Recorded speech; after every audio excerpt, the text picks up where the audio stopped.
নমস্কার বন্ধুরা, মিতা রান্নাঘরে আপনাদের সবাইকে স্বাগত। আজকে আমি রান্না করে দেখাবো তরকা কিভাবে রান্না করতে হয় ঘরোয়া পদ্ধতিতে, সেটা আজকে আমি করে দেখাবো। আর তরকা করতে কি কি লাগছে সেই উপকরণগুলো আমি সেটা দেখিয়ে দিচ্ছি।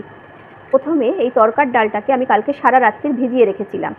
আজকে এটা আমি প্রেসার কুকারে নিয়ে সিটি দিয়ে নেব।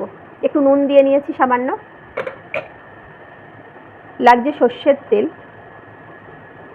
কসৌরি মেথি, পেঁয়াজ বাটা, পেঁয়াজটাকে কুচিয়ে রেখেছি, পেঁয়াজ বাটা, পেঁয়াজটাকে বেটে নেব, টমেটো কুচিয়ে রেখেছি, টমেটোটাও বেটে নেব, দুটো ডিম, আদা বাটা, রসুন বাটা, হলুদ, লঙ্কার গুঁড়ো, জিরের গুঁড়ো, ধনের গুঁড়ো, নুন, মিষ্টি।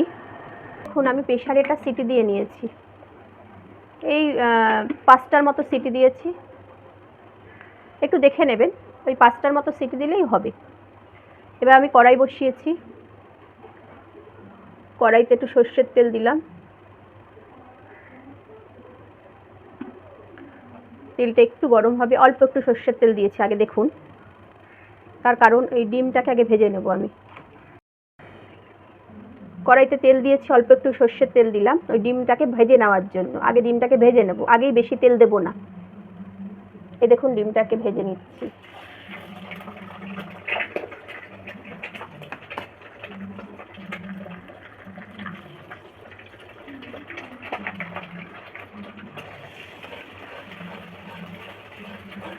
এবার গ্যাসটাকে একটু বাড়িয়ে দেবো।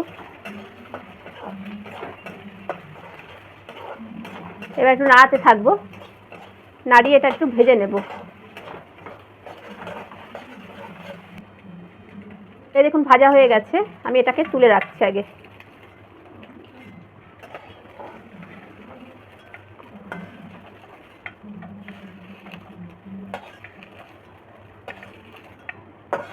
এই তুলে রাখলাম।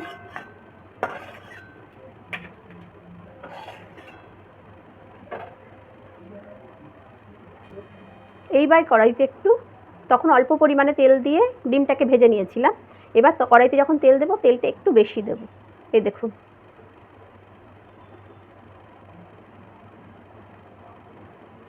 এই দিলাম। তেলটা আবার একটু গরম হতে দেব। আমার কিন্তু তেল গরম হয়ে গেছে, হ্যাঁ গরম হয়ে গেছে।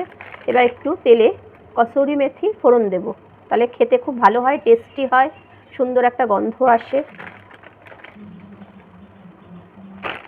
কসুরি মেথি ফোড়ন দিলাম। এবার আমি একটু পেঁয়াজ বাটা দেব,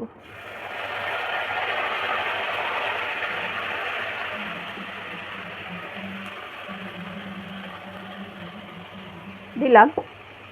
এবার একটু নাড়াতে থাকবো, এটা কিছুক্ষণ নাড়াবো। এবার টমেটো পেস্টটাকে দিয়ে দেবো, কিছুক্ষণ নাড়িয়ে নিয়েছিল, এবার টমেটো পেস্টটাকে দিয়ে দিচ্ছি।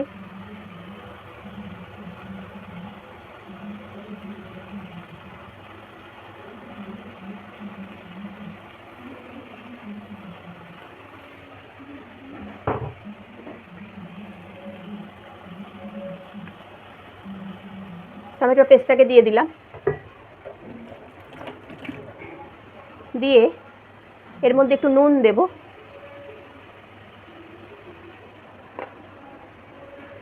একটু মিষ্টি দেব। মিষ্টিটা নুনটা সব স্বাদ অনুযায়ী পরিমাণ মতো দেবেন।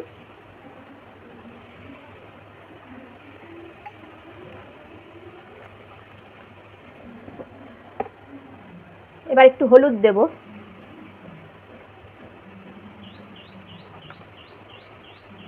একটু জিরের গুঁড়ো দেব,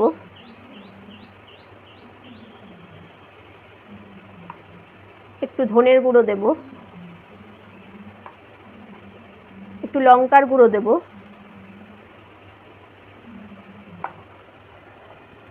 একটু কাশ্মীরি লঙ্কা দেব,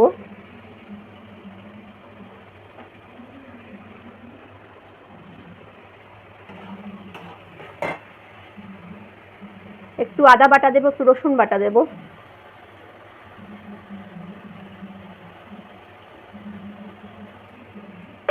দিয়ে এবার সাতলাতে থাকবো, নাড়াতে থাকবো, একটু কষাবো, এটাকে একটু নাড়াবো, কিছুক্ষণ ধরে নাড়াবো। যাতে মশলার কাঁচা গন্ধটা না আসে একটু কিছুক্ষণ নাড়াতে থাকবো। এখন ভাজা হয়ে গেছে আমার, একটু মানে কষানো হয়ে গেছে মশলাটাকে, এই দেখুন কষানো হয়ে গেছে। এবার এই তরকাটা যে সেদ্ধ করে রেখেছিলাম তরকার ডালটা সেটার মধ্যে দিয়ে দেবো।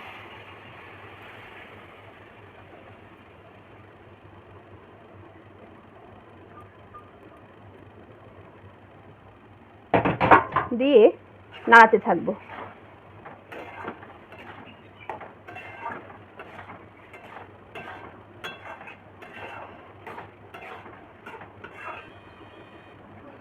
এবার এর মধ্যে যে ডিমটা আমি ভেজে আগে থেকে তুলে রেখেছিলাম সেই ডিমটা এর মধ্যে ছড়িয়ে দেবো।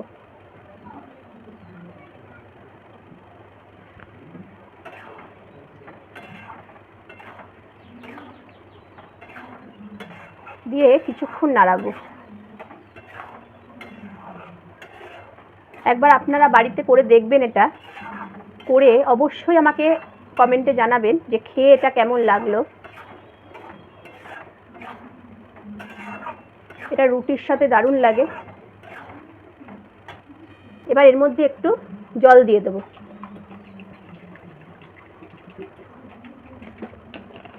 জল দিয়ে নাড়িয়ে কিছুক্ষণ এটাকে হতে দেব।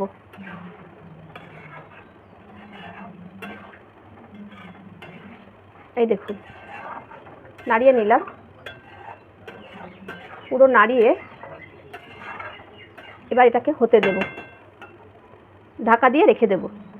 এবার দেখুন আমার এটা হয়ে এসছে, এটা কিন্তু হয়ে এসছে, এই দেখুন হয়ে গেছে। এবার কি করব,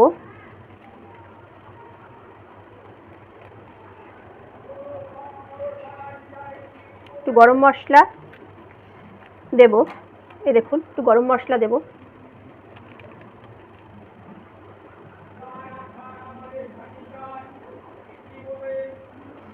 দিলাম, আর একটু আবার কসৌরি মেথি দেব নামানোর সময়। গরম মশলা আর কসৌরি মেথি দিয়ে নামাবো। সে আগেই বলেছিলাম যে তেলে যখন ফোড়ন দেবেন তখন একটু কসৌরি মেথি দেবেন, আবার নামানোর সময় একবার কসৌরি মেথি, গরম মশলা দেবেন, আবার কসৌরি মেথি দেবেন। আর রান্নাটাকে আপনার তরকাটাকে একবার বাড়িতে অবশ্যই করে দেখবেন কেমন লাগলো। আর রুটি দিয়ে তো দারুণ লাগে বললাম। আর খেয়ে আমাকে কমেন্টে জানাবেন, আর চ্যানেলটাকে অবশ্যই সাবস্ক্রাইব করবেন। নমস্কার।